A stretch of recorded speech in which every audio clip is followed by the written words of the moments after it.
saya untuk motivasi, jadi tiap tahun saya Ikut ilmu saya diperbaharui gitu. Pengetahuan tentang Islam gitu, tentang cara sholat, wudhu, itu aja keseharian aja. Soalnya emang itu yang penting gitu.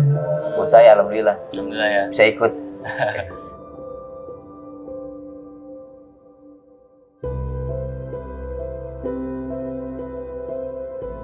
Assalamualaikum warahmatullahi wabarakatuh. Sobat Tegar, jumpa lagi di Tegar episode spesial Ramadan. Semoga kita semua diberikan limpahan rahmat dan keberkahan dari Allah Subhanahu wa Ta'ala. Sesungguhnya Islam datang dengan membawa sebuah kabar baik, yaitu saling menghormati dan menghargai tanpa memandang kondisi antar sesama umat manusia. Saat ini saya sedang berada di Panti Sosial Bina Laras Harapan Sentosa 3 yang terletak di Kelurahan Wijaya Kusuma, Jakarta Barat. Di sini adalah tempat di mana saudara-saudara kita, para penyandang ODGJ atau orang dengan gangguan jiwa dan psikis ringan dibina. Selain diberikan pengobatan psikis dan fisik secara teratur, para saudara kita di sini juga diberikan pembelajaran tentang keagamaan. Basnas Bazis Provinsi DKI Jakarta dalam rangka memuliakan bulan suci Ramadan mengadakan sebuah program bernama Cahaya Ramadan di Panti, di mana tim kita di sini akan mengajari para saudara-saudara kita penyandang gangguan mental dan psikis untuk belajar mengenai agama. Seperti apa keseruan programnya? Langsung ikuti saya.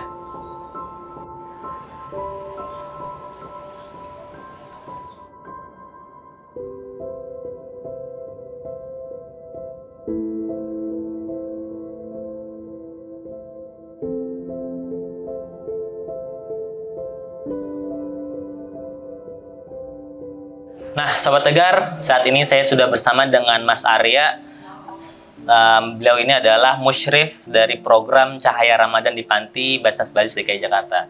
Assalamualaikum Mas Arya. Sehat Mas kabarnya ya? Alhamdulillah sehat. Alhamdulillah sehat. Mas Arya, di program Cahaya Ramadan di Panti ini udah berapa lama Mas? Kurang lebih di hari sekarang ke-13 hari. Hari ke-13 tuh ya. 13. Pasti udah banyak kisah kasihnya di sini ya. Nanti saya bakal tanya Mas ke situ tentang kesan dan pesannya. Cuman sebelumnya saya mau tanya nih Mas, mungkin juga Sobat Tegar mau tahu, ini awal ceritanya Mas Arya bisa ada di program ini seperti apa tuh Mas? Oh, sebelumnya karena saya juga baru dengar gitu ya, baru adanya tahu kegiatan Cahaya Ramadan di Panti ini atau dari program Basnas itu, salah satunya informasi dari guru saya. Dari gurunya Mas ya? Ya, dari guru saya, kemudian merekomendasikan untuk saya berkiprah atau mengajar di Panti ini tentang memberikan kebaikan kepada orang lain, nuansa-nuansa Islami, ya layaknya kita mengajar di pesantren seperti itu. Oh gitu. Jadi selain dorongan dari gurunya Mas Arya, Mas juga punya keinginan untuk berbagi ilmu Mas ya? Ya, insya Allah. Alhamdulillah. Nah, sebagai musyrif nih Mas di program ini, Mas Arya apa aja sih Mas tugasnya Mas Arya di program ini? Untuk tugas saya sendiri yang namanya musyrif ya identik dengan pengajar, karena setiap harinya pasti tidak lepas dari mengajar gitu ya.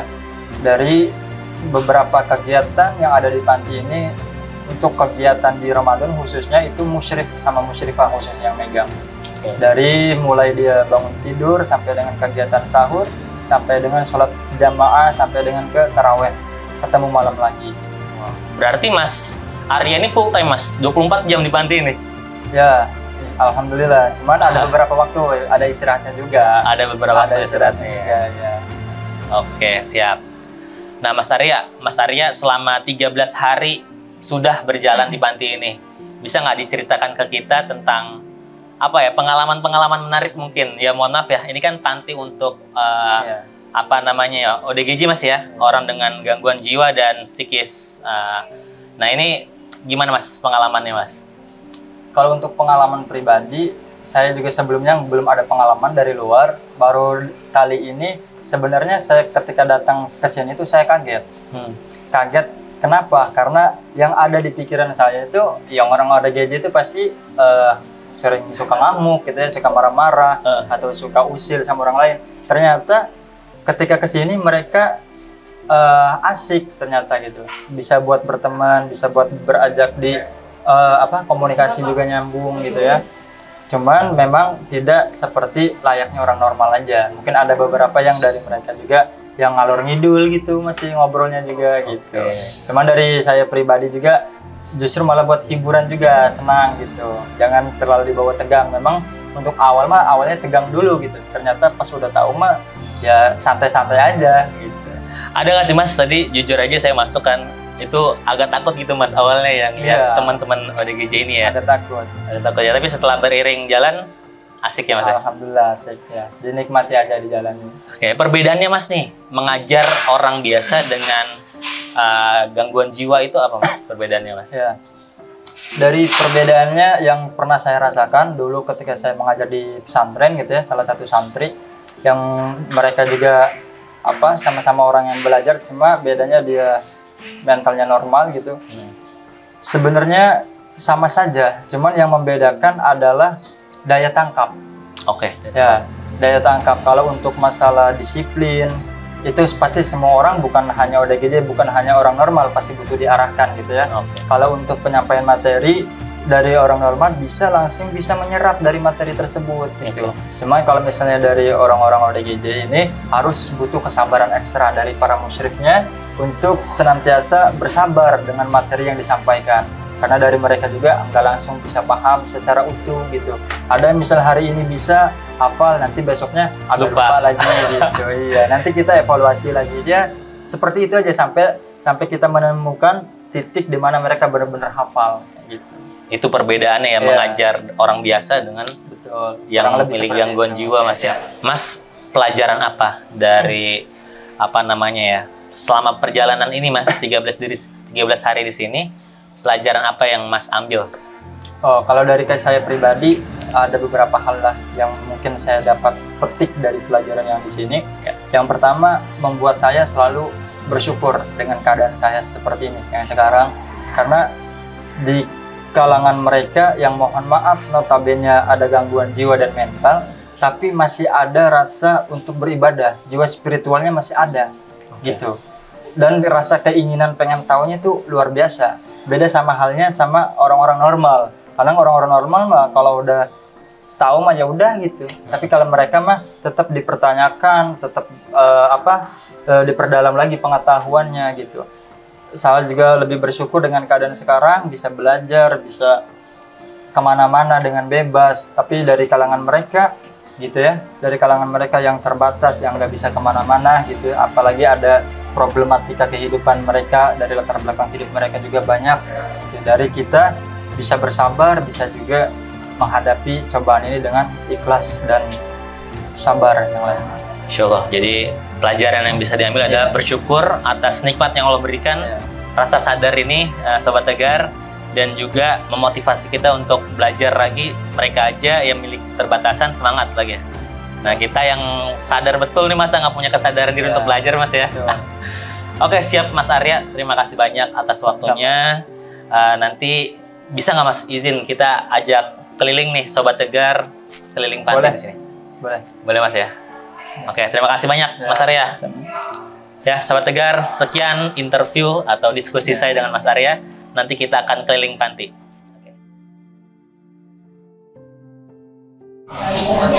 Nah, ini aula tempat kita sholat 5 waktu di sini. Oh iya. Kegiatan di sini. Iya. Sobat Tegar. Sini ya. Ya, assalamualaikum Bapak Ibu. Insyaallah. Nah, ini persiapan untuk sholat zuhur berjamaah di sini.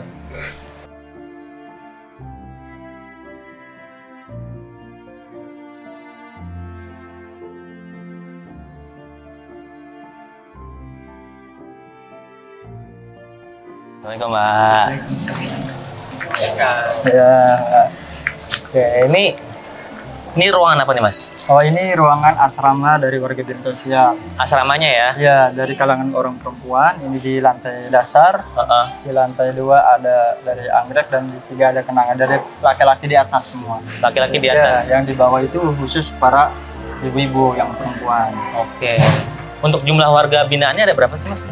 Jumlah warga binaan secara keseluruhan itu sekitar 650-an. 650 Iya. orang. Di sini ya? Iya, Masya di Allah. sini. Tapi yang mengikuti Cahaya Ramadan kali ini kurang lebih sekitar 130-an. Jadi tidak semuanya mengikuti gitu. Ini lapangan biasanya digunain untuk apa nih Mas? Oh, kalau lapangan ini biasanya kita mengadakan buka bersama di sini. Oh, buka bersamanya di sini Iya, bareng-bareng buka ya? Di sini gelar tikar gitu, Gelar tikar. bareng-bareng. Jadi warga binaan sosial kumpul berbaris rapi gitu ya. Ditemani dengan pengurus panti, pendamping panti, sama kita musyrifahnya juga ikut bergabung buka bersama di sini. Oke.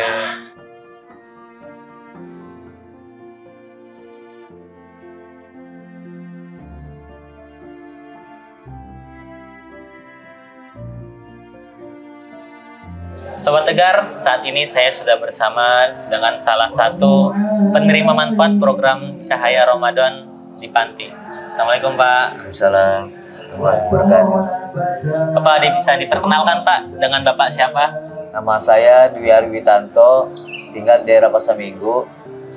Masuk panti tahun 2022 bulan November. Oke. Panggilannya saya panggil Bapak Dwi. Kalau lebih bulan. Bapak Iya. Dwi ya. Nah, Bapak Dwi di panti ini dari tahun 2022 ya Pak ya? Iya. Kalau boleh diceritain Pak, awalnya Bapak masuk ini gimana tuh Pak ceritanya Pak? Awal masuk panti, saya dalam keadaan tidak sadar karena kehilangan uang dan handphone. Jadi saya berjalan dari daerah Pasaminggu sampai ke daerah Kedoya. Ini Karena posisi lagi pulang kerja. kerja. Iya. Dalam keadaan tidak sadar tuh, setengah sadar gitu bang. Sampai tiba di daerah Kedoya, karena saya belum sholat asar, saya masuk ke salah satu bangunan gitu ya. Ya. Ternyata itu adalah panti. Saya nggak tahu, jadi saya bisa masuk tapi nggak bisa keluar gitu. Karena sangka WBS sana. Ya udah saya akhirnya tinggal di sana gitu, di Panti Kedoya. Di sini berarti Pak ya? Bukan di Panti Kedoya, belum di sini. Itu tahun 2022 ya? Iya. Oke, terus Bapak dipindahkan dari Kedoya ke sini gimana Sini, ceritanya? ya. Nah, alhamdulillah Pak Tommy, Bu Neti dan Bu Mai interview saya gitu di Kedoya, dan sehari sudahnya saya diajak kemari gitu, dibawa kemari. Emang Bapak udah punya keluarga atau belum Pak? Belum keluarga. Oh, belum berkeluarga emang ya. Dulu waktu sebelum masuk panti aktivitas sebagai apa Pak? Saya kadang-kadang freelance kru gitu di kayak konser-konser. Tapi sehari-hari saya jadi tukang parkir. Oh gitu ya. Jadi freelance Event ya, konser-konser terus, terus tapi hariannya tukang parkir. tukang parkir ya. Oke, Bapak menurut Bapak nih tentang program Cahaya Ramadan di Panti dari Basnas Bazis gimana Pak? Alhamdulillah saya termotivasi. Jadi tiap tahun saya Ikut ya Pak ilmu ya? saya diperbaharui gitu. Pengetahuan tentang Islam gitu, tentang cara sholat, wudhu, itu aja kesehariannya. Soalnya emang itu yang penting gitu. Buat saya alhamdulillah Alhamdulillah ya. bisa ikut. Jadi ini bermanfaat banget. Bermanfaat Pak. banget buat saya. Kalau hari-hari biasanya kalau nggak ada program ini tetap belajar kayak gini juga Pak?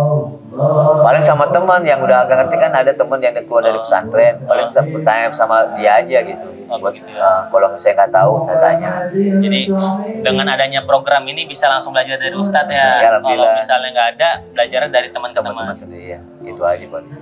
Siap. Yang Bapak rasakan Pak mengikuti program ini apa Pak? Alhamdulillah keimanan saya diperbarui jadinya tiap saat. Jadi punya banyak teman juga, teman yang tahun kemarin nggak ikut, sekarang alhamdulillah bisa ikut gitu. Oke. Nah ini untuk ikut program ini daftar dulu apa gimana sih Pak? Daftarin sama petugas pendamping saya. Oh gitu. Iya. Jadi nggak semua warga binaan Masih sini? warga iya. Kayak yang Cahaya Ramadan kan sekarang cuma 30 per asrama gitu. Oh. Soalnya kalau semua ikut banyak banget. Oh iya. Iya. Iya. Yang dipelajarin apa Pak selama program ini Pak? Tentang wudhu, sholat, membatalkan sholat, masuk wudhunya, batal wudhu gitu. Alhamdulillah. Pak, yang tadi Bapak dapatkan kan dari program ini adalah ketenangan nih Pak, katanya Pak. Nah, makna ketenangan untuk Bapak tuh maksudnya seperti apa Pak? Ketenangan yang seperti apa gitu? Jadi nggak selalu galau gitu. Kayak ada tuntunan jalan lurus gitu. Kalau saya keinget rumah saya istighfar gitu aja. Pernah dibilang itu muslimnya juga gitu juga, nyebut tenangan hatinya. Terus kalau saya lagi galau berat nih, sesolat, saya ngaji, itu aja paling main di musola aja. Apa sih Pak yang digalauin tuh Pak? Kadang-kadang inget pulang, Ingat pulang inget ya? pengen pulang ya. DP kabur saya takut. Jadi soalnya udah nggak bisa ya kalau buat ini. Kaki saya sakit soalnya ini nggak bisa jalan jauh. Oh ada sakit Sakit kaki iya. Kenapa tuh Pak? Jatuh dulu naik motor sebelah kiri. Iya, makanya kalau lagi ini saya nyeri udah, saya sholat aja buat tenangin hati gitu pikiran. Tapi merasa nyaman Pak di sini Pak? Alhamdulillah teman-teman juga enak, juga juga ramah-ramah kok, nggak terlalu. Kegiatannya juga seru-seru ya Pak? Ya alhamdulillah. Pak, makna Ramadan bagi Bapak apa Pak? Alhamdulillah buat saya pribadi, datangnya bulan Ramadan mendapatkan banyak pencerahan gitu tentang iman, Islam, terus juga ketenangan hati saya dalam menjalani hidup. Jadi saya selalu semangat setiap tahun diperbarui, semangat lagi walaupun untuk emang inisiatif untuk pulang ada ya gitu. Cuman kan karena terbentur sesuatu hal jadi belum bisa pulang gitu ya. Belum bisa pulang ya? Oke, terima kasih Pak Dwi ya atas waktunya. Iya. Kita bye-bye dulu ke Sobat Tegar Pak. Terima kasih. Sobat Tegar, kemarin kita sudah mengikuti program Cahaya Ramadan di Panti PSBL Harapan Sentosa 3. Nah, hari ini kita mau ketemu dengan PIC program Cahaya Ramadan. Saya sedang menuju ke kantor Basnas Bazis Provinsi DKI Jakarta untuk meminta interview terkait dengan program Cahaya Ramadan kepada PIC tersebut. Nah, ayo kita langsung aja temuin PIC-nya. Assalamualaikum warahmatullahi wabarakatuh, Sobat Tegar. Saat ini saya sudah berada di kantor Basnas Tanggap Bencana, Basnas Bazis Tanggap Bencana, dan tepat di sebelah saya ada Bapak Yudiman selaku Komandan Basnas Bazis Tanggap Bencana sekaligus PIC program Cahaya Ramadan. Assalamualaikum Pak Yudiman. Waalaikumsalam warahmatullahi wabarakatuh. Sehat ya Pak Yudiman? Alhamdulillah sehat selalu. Oke, Pak Yudiman mungkin boleh nih Pak disapa sekaligus perkenalan Pak sama Sobat Tegar nih Pak. Assalamualaikum warahmatullahi wabarakatuh. Sahabat Tegar semuanya, alhamdulillah suatu keberkahan di bulan Ramadan ini. Saya kedatangan tim dari Tegar untuk wawancara program yang ada di Basnas Bazis DKI Jakarta, dan program yang saya pegang saat ini adalah program Cahaya Ramadan di Panti. Mudah-mudahan ini bisa menjadi petunjuk atau menjadi pelajaran buat kita bagaimana kita menyapa saudara-saudara kita yang ada di panti milik Dinas Sosial DKI Jakarta. Luar biasa, semangat ya Pak ya walaupun puasa ya. Semangat, insya Allah. Waduh mantap, semangat. Nah Pak, untuk Sobat Tegar nih Pak, mungkin masih belum kebayang nih Pak secara detail nih program Cahaya Ramadan itu sebenarnya program apa Pak, dan apa tujuannya nih Basnas Bazis mengadakan program ini? Ya, tentunya mengambil dari kita, Basnas Bazis DKI Jakarta adalah lembaga zakat yang harus menyalurkan zakatnya ke 8 asnaf tersebut. Ternyata di dalam panti itu adalah sebagian penerima manfaat dari zakat. Contohnya mereka ternyata di panti itu ada panti yang khusus untuk ODGJ. Orang-orang yang terlantar, bahasanya fakir, tidak punya tempat tinggal, tidak punya saudara. Ya, Cahaya Ramadan ini tujuannya salah satunya adalah kita memberikan pelajaran tentang agama, tentang tauhid yang utama, keimanan buat mereka. Yang keduanya adalah memberikan pelajaran membaca Al-Quran dan menghafal Al-Quran.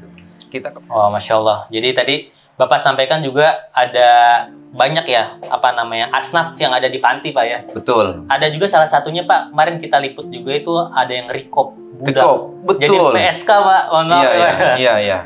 Dan ini makanya luar biasa sekali, kita tidak tahu. Dulu kita tahu panti itu anak-anak kecil aja semua isinya, yang lucu-lucu gitu kan, ternyata banyak sekali. Termasuk tadi, rekop adalah penerima zakat ya, mereka yang berhak menerima zakat. Tentunya kami memberikan itu pun sebuah ilmu, dan makanya ini kita ada orang khusus yang kita di sana, untuk mengajar di sana, yang sudah berpengalaman dan bisa menyentuh hati mereka sehingga mereka bisa kembali ke kehidupan yang normal. Karena sebenarnya mereka normal. Iya.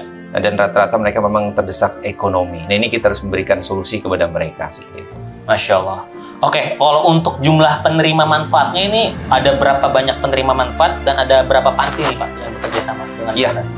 penerima manfaatnya seluruh panti itu sekitar 4.000 lebih. Kenapa? Karena ada fluktuatifnya. Kadang-kadang ada yang dipulangkan karena sudah waktunya, ada juga yang baru masuk. Jadi sekitar 4.000-an lah, 4.000-an di seluruh DKI ya. Ini ada 22 panti dan 27 titik. Wah, ya. Mana Jadi, tuh Pak maksudnya Pak? Ya, pantinya itu ada 22 panti. Iya. Jadi satu panti ada 2 nih lokasinya. Oh, ada beberapa cabang. Iya, ada beberapa cabang. Oke. Ya, karena mungkin kapasitasnya yang satu tidak menampung, akhirnya dipindahkan ke satu panti lagi. Nah, tadi Bapak sampaikan bahwa ada berbagai macam latar belakang nih Pak, setiap panti Pak ya. Iya. Yang Bapak sempat alami nih dengan berbagai macam latar belakang yang berbeda itu, ada nggak Pak pengalaman menarik nih yang Bapak rasakan gitu selama di sana? Iya, selama saya melakukan MONEF ya, monitoring itu luar biasa sekali. Salah satu contohnya, ini dari sentuhan hati betul, adalah seorang ibu ya, yang memang ternyata dia itu ditinggalkan sama anaknya. Bukan tidak punya anak, tapi terlantar. Kondisi manula berarti Pak? Kondisi manula, dan sudah sakit. Ini kan luar biasa sekali. Ini perlu perhatian kita, memang negara memeliharanya. Nah, kita wajib hadir nih, Basnas Bazis di sana sebagai untuk kerohaninya, gitu ya. Pemerintah menyiapkan fasilitas tempat dan mungkin untuk makannya dan sebagainya, kita menyiapkan untuk rohaninya, karena mereka hidup dunia akhirat seperti itu. Dari pengalaman yang mendalam yang tadi Bapak rasakan nih Pak, kira-kira pelajaran apa Pak yang Bapak petik Pak? Ya, kita harus peduli. Kita harus peduli dengan sesama. Mungkin di lingkungan kita nggak ada yang seperti itu. Kalau kita lingkungannya perumahan-perumahan yang mungkin mewah atau menengah ke atas, kemungkinan jarang menemukan itu. Tapi kalau kita datang ke panti, itu ternyata kita menemukan sebuah kehidupan yang di luar biasa di sana ya.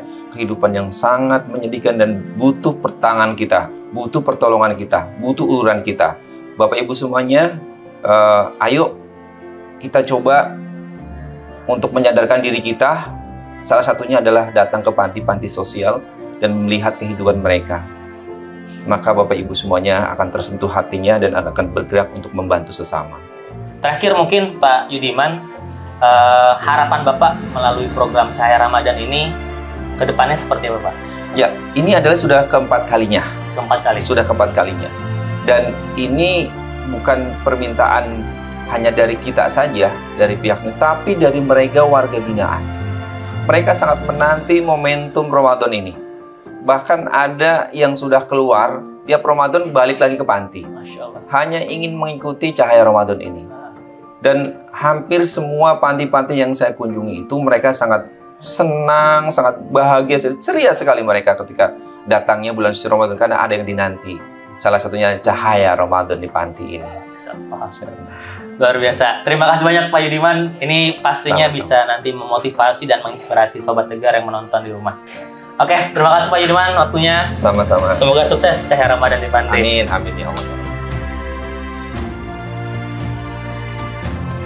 Sobat Tegar, demikian kegiatan saya di program Cahaya Ramadan di Panti dari Basnas Bazis DKI Jakarta yang ada di Panti Sosial Bina Laras Harapan Sentosa 3. Mungkin bagi beberapa orang melihat saudara-saudara kita yang ada di sini memanggilnya dengan sebutan gila.